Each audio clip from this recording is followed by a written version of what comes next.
Hello friends. Welcome back to my channel economics with Deepti. आज के session में मैं आपके साथ डिस्कस करूंगी कॉन्सेप्ट ऑफ आइसो क्वांट। देखिए, आइसो क्वांट के बारे में बात करें तो ये तो आपको पता होना चाहिए सबसे पहले आइसो क्वांट होता क्या है।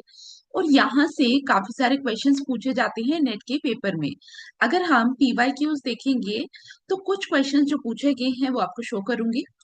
जून 2012 के अंदर आइसो क्वांट से क्वेश्चन पूछा गया।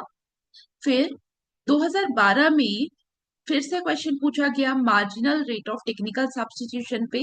Marginal rate of technical substitution basically it is the slope of the isoquant, तो इनडायरेक्टली हमारा फिर से आइसोक्वांट पे क्वेश्चन आया।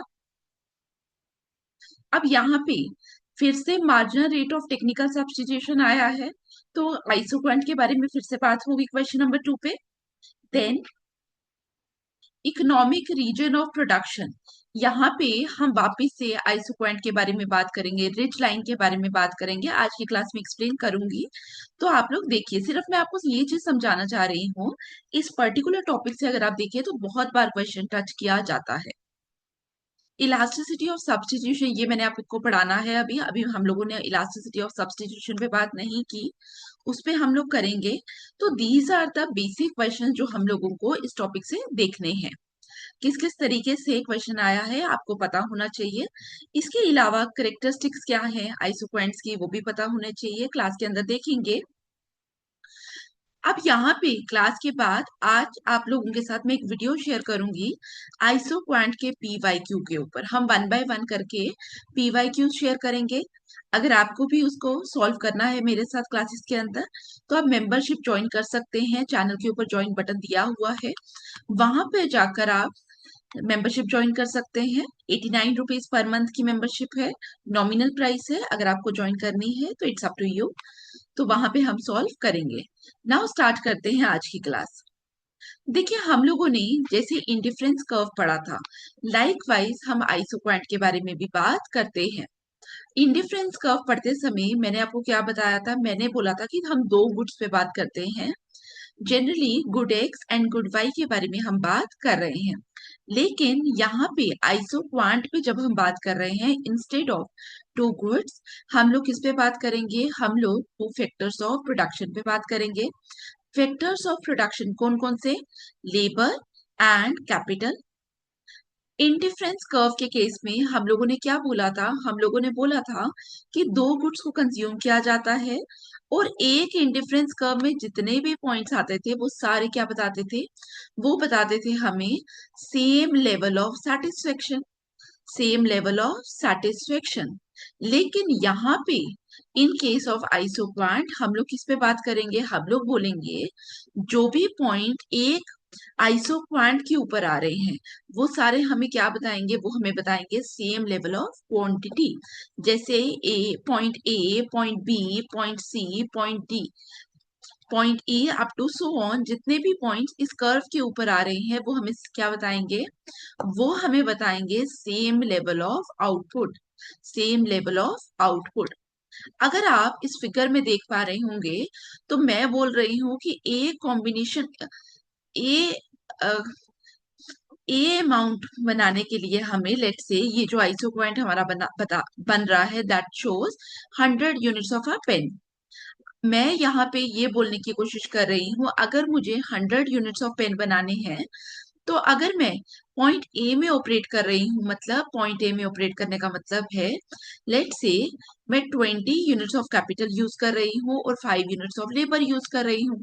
अगर मैं पॉइंट बी में हूँ तो लेट से मैंने बोला मैंने 18 यूनिट्स ऑफ कैपिटल यूज किया, प्लस मैंने 7 यूनिट्स ऑफ लेबर यूज किए।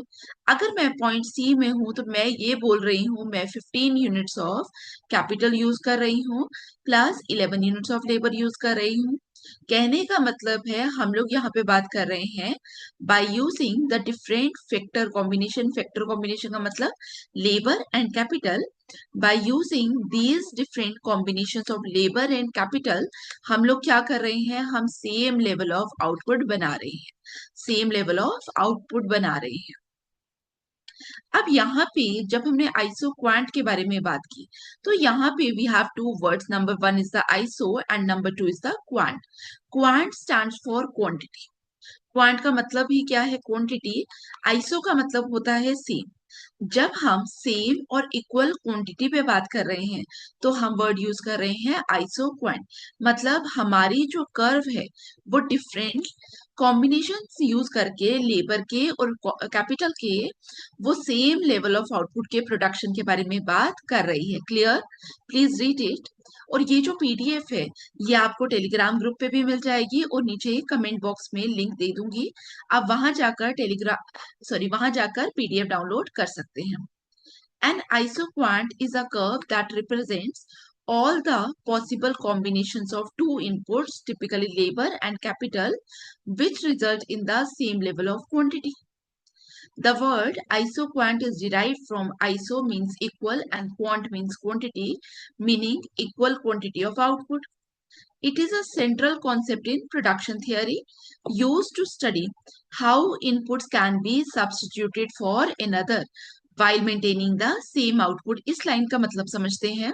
हम लोगों ने क्या बोला? हमने बोला we have an isoquant. Isoquant का मतलब इस कर्व के ऊपर मैं डिफरेंट कॉम्बिनेशन यूज करके सेम लेवल ऑफ प्रोडक्शन करूंगी। Let say I am producing 100 units of a pen. मुझे ये पेन बनाने हैं, 100 पेन्स बनाने हैं मुझे। अब 100 पेन बनाने के लिए मुझे याद आएगा प्रोडक्शन फंक्शन। प्रोडक्शन फंक्शन में अगर मुझे पेन बनाने थे, 100 पेन बनाने थे, तो I need labour and capital. मुझे लेबर भी चाहिए, मुझे कैपिटल भी चाहिए। याद आ रहा है? तो जब मैंने बोला मुझे लेबर और कैपिटल दोनों चाहिए तो हम लोगों को क्या करना पड़ेगा? हमें डिसाइड करना पड़ेगा कि हमारे लिए लेबर ज्यादा यूज करना बेटर रहेगा, लेबर इंटेंसिव टेक्नोलॉजी अच्छी रहेगी, या कैपिटल इंटेंसिव टेक्निक। मैंने कल आपको आउटपुट इलास्टिसिटी पढ़ाया था, output elasticity of labour and capital पढ़ाया था।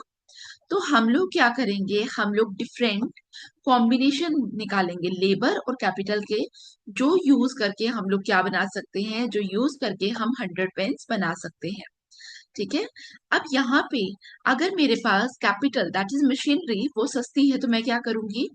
मैं अपने प्रोडक्शन प्रोसेस को कैसा चूज करूंगी? जो क्या होगा? जो कैपिटल इंटेंसिव होगा।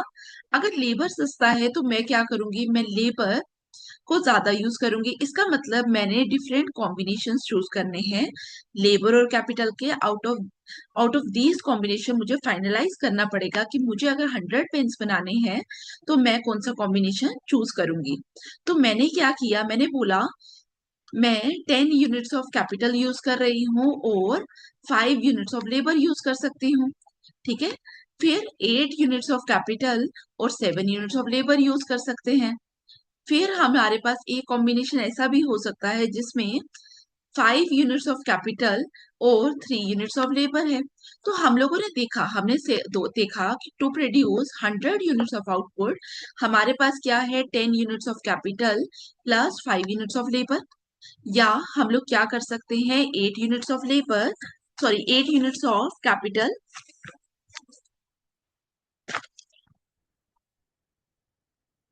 8 units of capital plus three ये क्या था?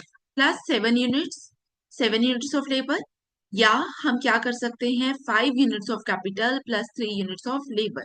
हम लोगों ने ये अलग अलग कॉम्बिनेशंस को देखा। अब इनमें से हमें एक चूज करना पड़ेगा, लेकिन जो हमारी कर्व है आइसो पॉइंट की, वो याद रखना वो सारे कॉम्बिनेशंस बताएगी लेबर और कैपिटल के, जिनको यूज करके हम लोग क्या कर सकते हैं, जिनको यूज करके हम 100 पेन्स बना सकते हैं। आई होप समझ आया।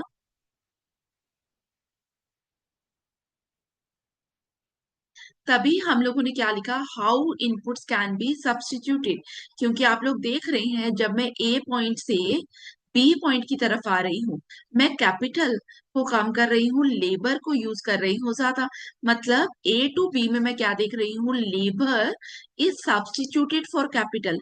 लेबर को यूज किया जा रहा है ज्यादा फॉर कैपिटल। समझ आया? अब की करेक्टरिस्टिक्स के बारे में बात करेंगे या प्रॉपर्टीज। जो क्वेश्चंस आता है that is the properties of isoquants. Properties of isoquants. सबसे पहली प्रॉपर्टी हमारे पास क्या है? Downward sloping. जब भी हम आइसो पॉइंट के बारे में बात कर रहे हैं, मैंने आपको क्या बताया? मैंने आपको बताया इस तरीके से कर्व जा रही है। ये कौन सी है? It is downward sloping curve. जब हम डाउनवर्ड स्लोपिंग कर्व के बारे में बात कर रहे हैं, इसका मतलब अगर मैं लेबर को बढ़ा रही हूँ पॉइंट ए से पॉइंट बी में जाते जाते, आप लोग देख पा रहे हैं लेबर इज इंक्रीजिंग, लेकिन लेबर को इंक्रीज करने के लिए मैं क्या कर रही हूँ? मैं कैपिटल को फॉल करा रही हूँ, कैपिटल कम यूज कर रही हूँ। इसका मतलब मैं क्या कर रही हूँ? मैं सब्स्टिट्यूट कर रही हूँ, मैं लेबर को सब्स्टिट्यूट कर रही हूँ फॉर कैपिटल। तभी मैंने क्या बोला? मैंने बोला कि जो इनपुट्स है दीज आर सब्स्टिट्यूटेबल। क्या है? सब्स्टिट्यूटेबल। क्लियर? यहां तक पॉइंट समझ आया? Convex to the origin.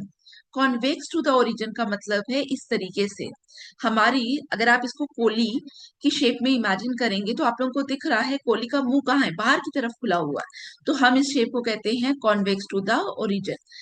Convex क्यों है? Because of the law of diminishing marginal rate of technical substitution. ठीक है, इसका मतलब क्या है? एमआरटीएस में आपको पढ़ाऊंगी अभी थोड़ी देर में, फिर इस पॉइंट पे आएंगे। ठीक है, इस पॉइंट को छोड़ दीजिए। थर्ड पॉइंट हमारे पास है डू नॉट इंटरसेक्ट। मतलब दो आइसो पॉइंट्स के बारे में अगर हम बात करें, हम लोग बोल रहे हैं no two iso points can intersect each other. Let say मेरे पास दो आइसो पॉइंट्स है, one is this, one is this. ठीक है, मैंने बोला ये जो मेरी रेड वाली आइसो पॉइंट है वो क्या कर रही है? वो 20, वापिस बनाएंगे। मैंने बोला मेरे पास एक आइसो पॉइंट ये है जो मुझे 20 यूनिट्स ऑफ प्रोडक्शन करके देती है। एक आइसो पॉइंट मेरे पास है लाइक दिस, जो मुझे क्या करके दे रही है? जो मुझे 30 यूनिट्स ऑफ प्रोडक्शन करके दे रही है। अब अगर आप देखेंगे, ठीक है, एक आइसो पॉइंट मैंने ये बनाई 20 यूनिट्स ऑफ प्रोडक्शन, एक आइसो पॉइंट हम बनाएंगे late say this 30 units of production. ठीक है, सबसे पहली बात, जो आपकी ब्लैक वाली आइसो पॉइंट है, मैं थोड़ा सा मार्क, ये मेरी ये जो ब्लैक वाली आइसो पॉइंट है, यहाँ पे मैं दो पॉइंट्स लूंगी। एक पॉइंट मैंने लिया ए, पॉइंट ए जो इंटरसेक्टिंग पॉइंट है, और एक पॉइंट मैंने लिया बी।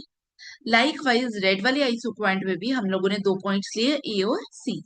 अगर हम पॉइंट बी के बारे में बात करें, पॉइंट बी कहाँ पे लाई कर रहा है? पॉइंट बी में प्रोडक्शन कितना हो रहा है? 20। At point B 20 units produce हो रहे हैं। और अगर हम ये माने कि ए जो पॉइंट है अभी हमारा ब्लैक आइसो पॉइंट, रेड को इग्नोर कर दीजिए, तो ए पॉइंट पे भी क्या होगा? 20 यूनिट्स ऑफ प्रोडक्शन। ठीक है, अगर मैं इस रेड लाइन को हटा दूं बीच से,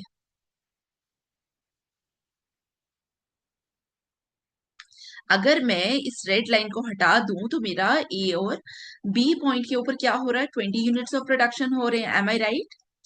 अगर मैं अब रेड लाइन भी आपके सामने ड्रॉ करूं जिसमें मेरा सी पॉइंट आ रहा है, तो सी पॉइंट, ए और सी पे क्या हो रहा है? 30 यूनिट्स ऑफ प्रोडक्शन। इसका मतलब मैं एक जगह बोल रही हूँ कि मेरा ए पॉइंट पे 20 यूनिट्स का प्रोडक्शन हो रहा है, दूसरी जगह मैं बोल रही हूँ ए पॉइंट पे मेरा 30 यूनिट्स ऑफ प्रोडक्शन हो रहा है। तो एक जगह ए पॉइंट है तो वहां 20, एक जगह ए आ रहा है तो 30 यूनिट। क्या सेम पॉइंट में हम डिफरेंट लेवल ऑफ प्रोडक्शन कर सकते हैं? नहीं कर सकते। तो इसका मतलब कभी भी दो आइसो पॉइंट जो है वो इंटरसेक्ट नहीं करेगी। दैट्स वाई मैंने क्या बोला? No two intersect can intersect each other. ठीक है, each one represents a different level of output. Am I clear to you? ठीक है, मैं आपको डायग्राम, जिसको नहीं समझ आई मैं उसको वापस बना के दिखाऊंगी डायग्राम। ठीक है, हम इसकी डायग्राम को वापस से बना लेंगे।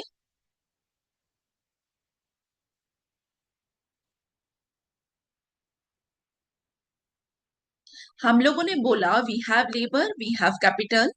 एक आइसो पॉइंट है ये जो हमें क्या करके दे रहा है? जो 20 यूनिट्स ऑफ प्रोडक्शन करके दे रहा है। Let say this is my point A, this is my point B. ये समझ आया पॉइंट ए और पॉइंट बी। अगर मैं इस आइसोक्वेंट पे बात करूंगी तो मेरा ए और बी क्या शो करेंगे? Both point will show 20 units ही होगा प्रोडक्शन का। क्लियर यहां तक? अब मैंने क्या बोला, मैंने बोला अब मैं क्या कर रही हूं, मैं एक और आइसोक्वेंट बना रही हूँ। लेट से मैंने ये आइसोक्वेंट बनाया जो मेरा 30 यूनिट्स ऑफ प्रोडक्शन दिखा रहा है। इस पे मैंने एक पॉइंट लिया सी। अगर मैं 30 वाले रेड आइसोक्वेंट में बात करूं तो मैं क्या बोलूंगी, ए और सी मुझे क्या लेके दे रहे हैं? 30 यूनिट्स ऑफ प्रोडक्शन। इसका मतलब मैं ये बोल रही हूँ ए इज इक्वल टू बी है यहाँ पे, लेकिन यहाँ पे ए इज इक्वल टू सी। क्या बी और सी बराबर हो सकता है? 20 इज इक्वल टू 30 हो सकता है? नहीं हो सकता। तो हम लोग कह रहे हैं एक जगह हमारा ए पॉइंट क्या बता रहा है, 20 यूनिट्स ऑफ प्रोडक्शन, दूसरी जगह बता रहा है 30 यूनिट्स ऑफ प्रोडक्शन। तो ऐसा तो हो ही नहीं सकता, this is quite contradictory. That's why हम लोगों ने क्या बोला, हमने बोला no two isoquants can intersect each other because each one represents a different level of output. Clear? फिर higher isoquant represents higher output. ठीक है, अगर हम यहाँ पे बात करें, हम जब भी आइसोक्वांट को ड्रॉ करेंगे तो हम लोग क्या बोलेंगे, हम लोग बोलेंगे कि हमारी जो आइसोक्वांट ऊपर होगी, जैसे यहाँ पे अगर मैंने ड्रॉ किया, this is one isoquant, this is second isoquant. तो हाइयर आइसोक्वांट क्या दिखा रही है? Higher level of output. आप इसको इंडिफरेंस कर्व से भी रिलेट कर पा रहे होंगे। जब हम इंडिफरेंस कर्व से इसको रिलेट कर रहे थे तब भी मैंने आपको क्या बोला था कि हाइयर इंडिफरेंस कर्व मुझे क्या बता रही है? Higher level of satisfaction. Likewise higher isoquant मुझे क्या बता रही है? Higher level of output. Clear हुआ यहाँ तक सबको? ठीक है, तो आइसोक्वेंट क्या होता है ये तो आपको समझ आ गया। अब हमें करना है marginal rate of technical substitution. ठीक है, तो अब मैं नेक्स्ट वीडियो आपके साथ शेयर करूंगी जहां पे हम एमआरटीएस के बारे में बात करेंगे, that is the marginal rate of technical substitution. तो ये आइसोक्वेंट आप रिवाइज करिए। आइसोक्वांट के लिए जितना मैंने पढ़ाया है इट इज सफिशिएंट। और marginal rate of technical substitution के लिए मैं फिर से यूज करूंगी यूलर्स थ्योरम। क्या यूज करूंगी? Euler's theorem. तो उसको रिवाइज करके आना, मैंने आपको पढ़ाया था, टेलीग्राम ग्रुप पे भी लिंक दिया था, तो उसको आप रिवाइज करिए। तब तक इस वीडियो को देखिए। Thank you for watching, see you in the next class. और अपना फीडबैक जरूर शेयर करिए। Thank you.